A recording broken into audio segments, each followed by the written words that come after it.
Why am I the one talking about this? Well, it's simple. I was the best person for the part. No, other people weren't considered. Why? Does that matter?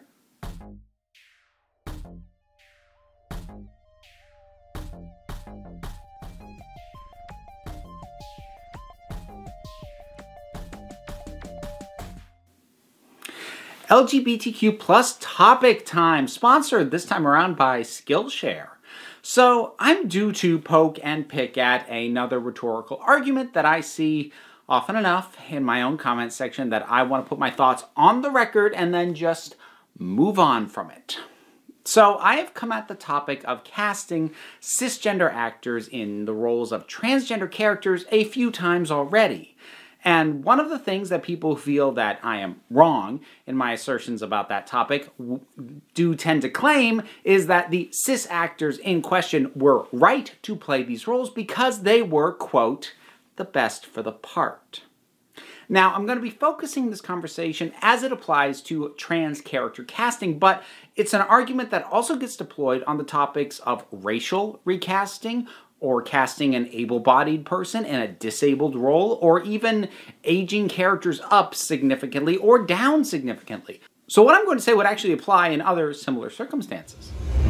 Part 1, you're picturing it wrong. I've already addressed the question of why trans actors should be cast in trans roles, so if you need to, you can check out that video if you don't already know where I'm coming from on that issue, which you might want to do because I am not going to reiterate those points here. We are going to be taking it as read and just dealing with the best for the role argument on its own. As is often the case with these things, it is nearly impossible to be sure whether someone is deploying this argument in good faith, in which case they might genuinely believe that this is how casting works, or in bad faith, using it as a thought-terminating cliche intended to simply end the discussion. But as I've done in more than a few instances now, I'm going to address it in good faith in the hope that those who aren't just expressing it solely as a debate tactic might benefit from some nuance. There is basically one massive glaring problem with the best person for the role defense. It presumes that there was a casting process where the cis actor who was cast beat out other candidates by giving the best audition. And simply put, that is not how this works. Not even a little bit. And as someone who went to more than a few auditions when I was trying to break into film and stage acting, oh boy, once upon a time, I actually get to talk from experience as well as the research that I did into the topic. Now, if you think that the audition queue for any given part looks like this, well, we've got some serious bubble bursting to do, so strap in. Because while this is wonderfully egalitarian, it's not in the least bit practical and pretty much doesn't happen. Truly open auditions are barely a thing at all, and they are super not a thing when it comes to lead roles in mainstream films. Actual indie films, as opposed to indie in quotes, where it's just a major director and star deciding to make a movie for under $10 million, those truly indie films might have something closer to that scene I showed you, but legitimately independent productions aren't what we're talking about here. And they've also been way more likely to cast trans actors in trans parts anyways. Television actually can also be a little bit better than film in this regard because as a medium, television is more open to rolling the dice on up-and-comers and new faces. Though again, that often depends on how much money is being spent on the thing. Rule of thumb is, the more money is at play, the less likely it is for an unknown to get cast. And there's a lot more money thrown about with films. Part 2. How auditions work. Most supposedly open auditions are still based around a standardized type that is being cast for. It's actually where the term typecasting comes from, in case you ever wondered. These type guidelines are given to casting directors and sent out to agents and usually consist of at the least a gender and age range, but frequently will also include body type, height, weight, skin tone, or even hair color guidelines, not to mention potentially specific skills they might have. Casting directors, some of them will stick more strictly to guidelines than others, but none of them are going to stray too far off more than one or two requirements if they have any intention of keeping their job. Now, to be clear, I am not saying it's automatically a bad thing to cast for a type. Directors with a proper plan should know what they want, and if they don't streamline the casting process, it will take forever. What I'm trying to bring across is the fact that even when a part is auditioned for, the vast majority of potential actors won't even get an audition slot because they don't meet the type on the call sheet. Every now and then you get an aggressive casting agent with some pull who muscles in an out-of-the-box client into the audition room, but an actor's more likely to get struck by lightning than to have that happen to them. So, at best, the audition process finds the best actor for the role out of the heavily narrowed field of people who fit the type that the director asked for. And even if you fit the type, auditions are no joke, and they can be extremely nerve-wracking, and it really shouldn't be surprising that many aspiring actors will just throw their hands up and say, "Heck with it! I'll just make my own movie." And if that sounds like you, then you're going to want some guidance on how to make professional level films with fewer resources and smaller budgets. And such guidance can be found at Skillshare. Skillshare is a terrific resource, and they are also the generous sponsor of today's video. Skillshare is an online learning community with classes that cover dozens of creative and entrepreneurial skills. A premium membership is less than $10 per month for an annual subscription. When it comes to film classes, there are offerings which cover pretty much every aspect. There's cinematography, editing, they even have one on documentary filmmaking. But if you'd like a place to start, I would recommend low-budget filmmaking from award-winning short filmmaker Maddie Brown. Skillshare is the perfect place to keep you learning and thriving, whether you are looking to fuel your creativity, your career, or just your curiosity. And because Skillshare is sponsoring this video, you can sign up using the link in the description and get a 2-month free trial of the premium service. And of course they offer much more than film classes, so at the very least consider checking them out. See if there's anything that might appeal to you. But really, the fact that auditions are type restricted and not as open as folks think isn't even the issue in the instances where I've seen the best for the role argument used. It doesn't matter how open the casting process is or isn't, because for mainstream films with multi-million-dollar budgets and studio backing, even the more artsy Oscar bait types, there usually isn't an audition process at all. Part 3. When there's no audition, which is most of the time. Let's take a look at a few examples where trans characters were played by cis actors, with the understanding that I am only talking about the casting process that was used, and I am not passing judgment on how well the actors performed in the roles or the quality of the films overall. I really want people to keep that in mind, even though I know plenty of folks will ignore my saying that. Additionally, I'm going to largely focus on relatively recent films. Most of these are going to be from the last decade or so, because even though this casting trend isn't actually that recent, the older a film is, the harder it is to find reliable information about how the casting process went down. And also, these are in absolutely no particular order. To get it out of the way, let's start with the film and the casting that even started me talking about this topic in the first place over a year ago.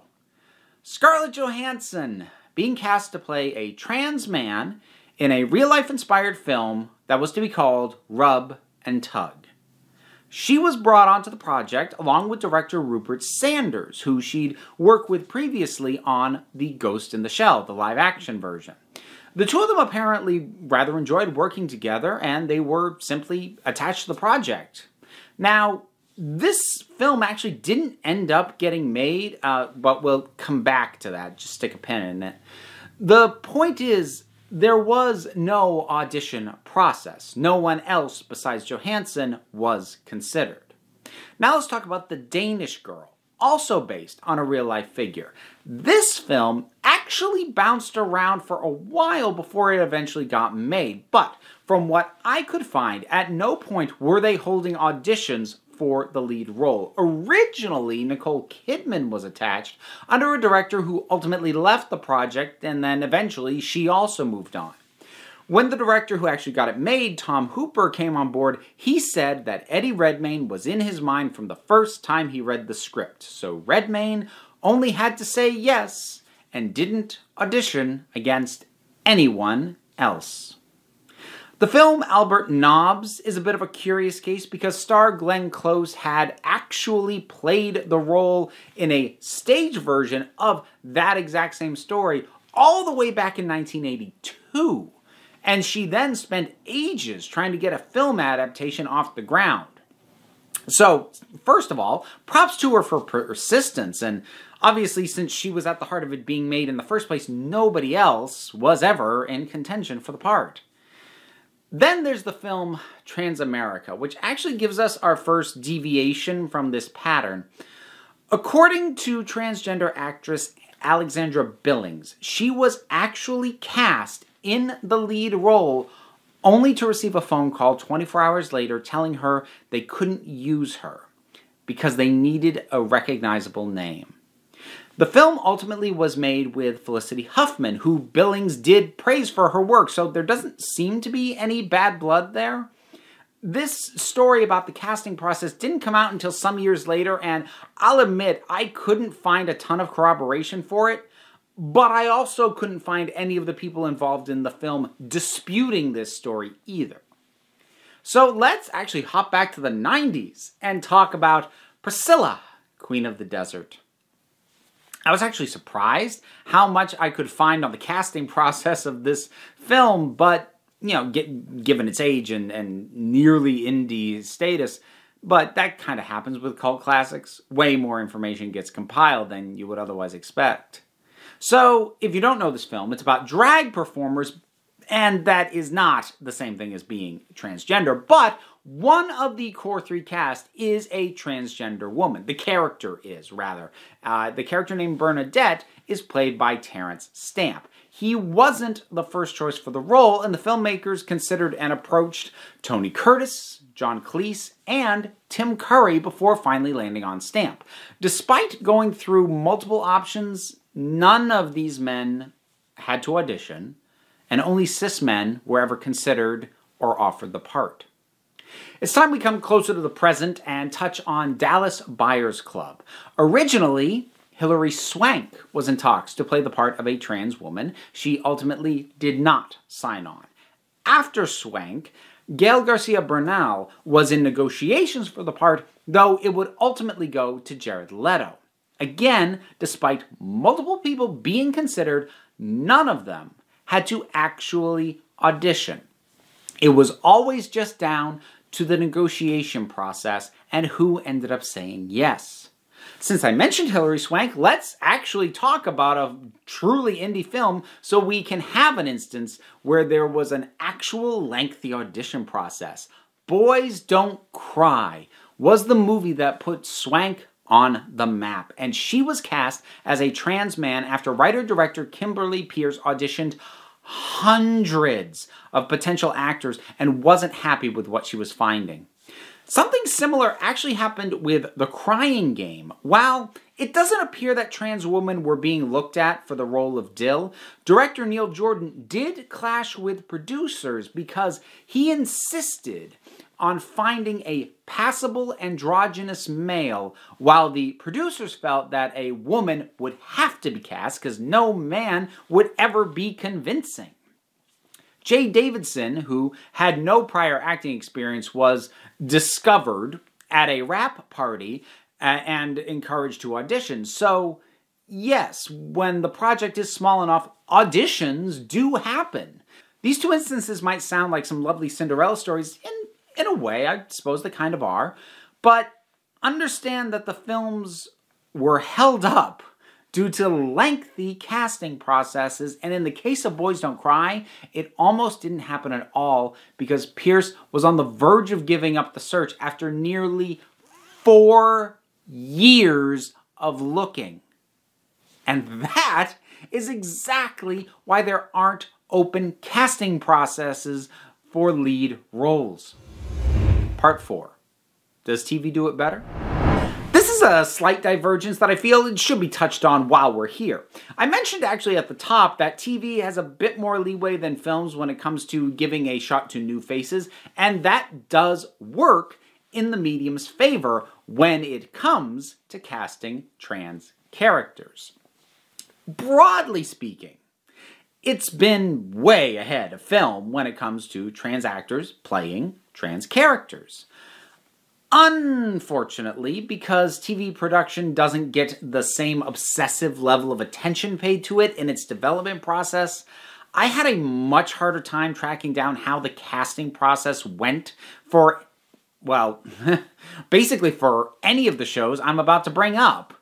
Since I can't be certain about what was done with auditions, if there were any, I will try to keep this section snappy and avoid too much speculation about what may or may not have happened if I can help it. So let's do a quick-ish rundown of trans characters in notable TV roles. The obvious one to bring up is trans actress Laverne Cox in her breakout role as a trans woman in a women's prison in Orange is the New Black. Now, Cox also played a trans woman on the show Doubt, and will be doing so again on the upcoming show Inventing Anna, or Anna. I'm not sure how they're pronouncing that. But, lest you think Cox is all there is, we'll rapid-fire the trans actors playing trans characters on major shows from within the last decade or so. So Sense8 had Jamie Clayton, Dirty Sexy Money had Candace Kane, The Fosters brought us Tom Phelan, Euphoria has Hunter Schafer, and Supergirl has Nicole Maines. All of these are trans actors playing openly trans characters, or at least acknowledged trans characters. This isn't always the case, though, as another prominent example is Rebecca Romijn playing a trans woman on the show Ugly Betty. However, from what I could find, that instance very much appears to be the exception rather than the rule, which is pretty much the inverse of what we saw in films. So, given that of the prominent examples that I found from the last decade or so, even with my very limited research abilities, only one featured a cis actor playing a trans character, and in that instance, the actor in question was a big name by TV standards. So with that, you might be led to conclude that TV has pretty much just dunked on movies across the board on this issue, but hold on there because there is a hitch. TV may be better about casting trans actors in trans roles, but there is a commonality among all the characters that I've just talked about that I think is important to note.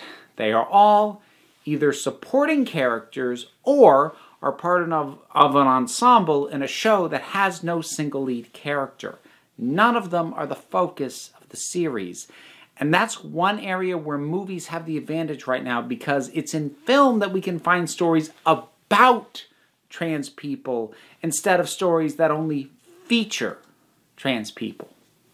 Now, I see some of you in the back, you're raising your hand, pointing out the one notable show that I left off the list. Yes, I was saving it, and we're getting to it now.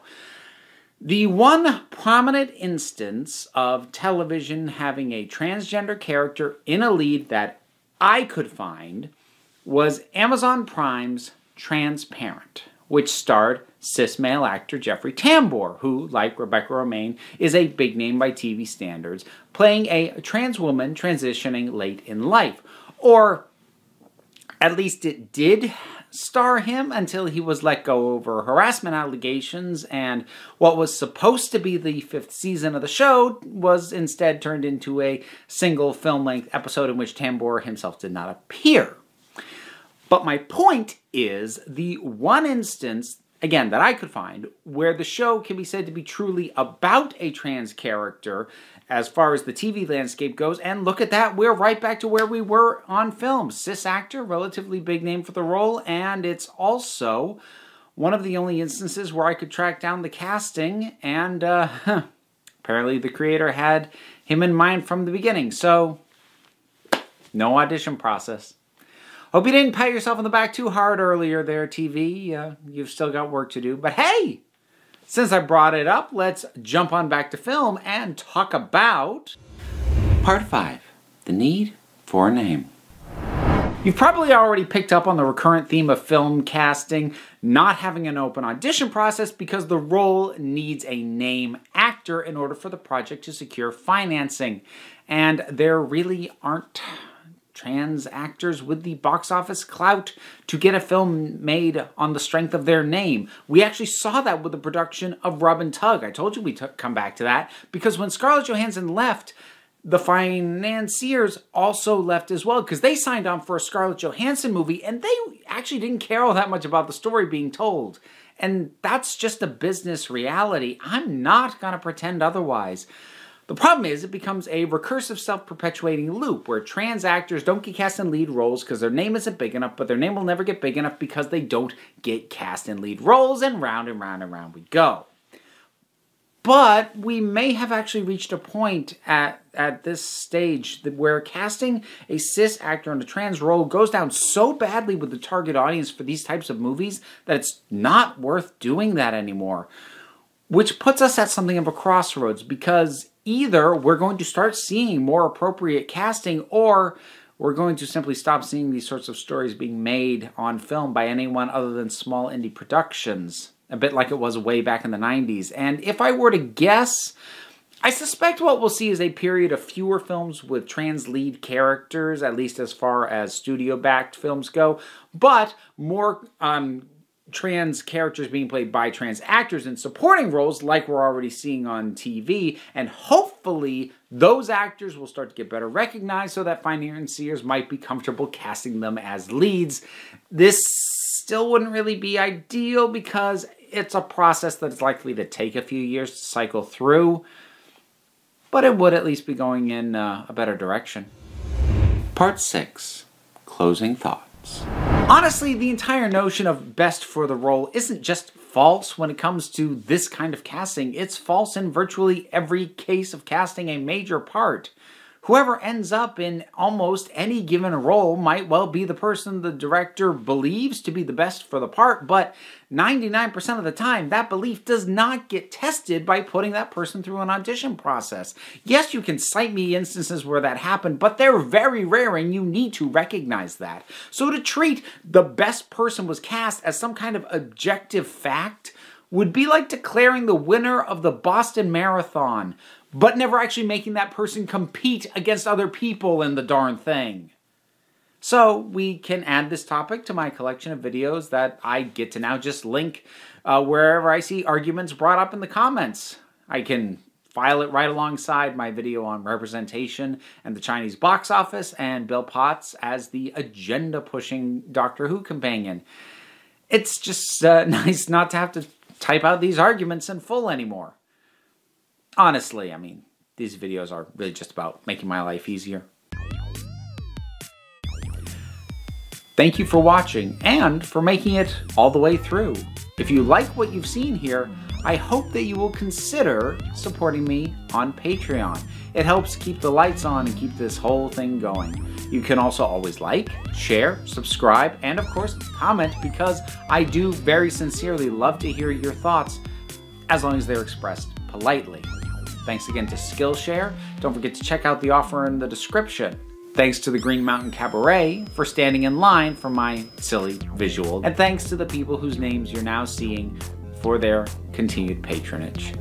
You can join them and help support the channel, as well as check out my other merch, social media accounts, all this stuff's down in the description, but also you don't have to do any of that because at the end of the day, you're the council, I'm only running the meetings. And until next time, this council is adjourned.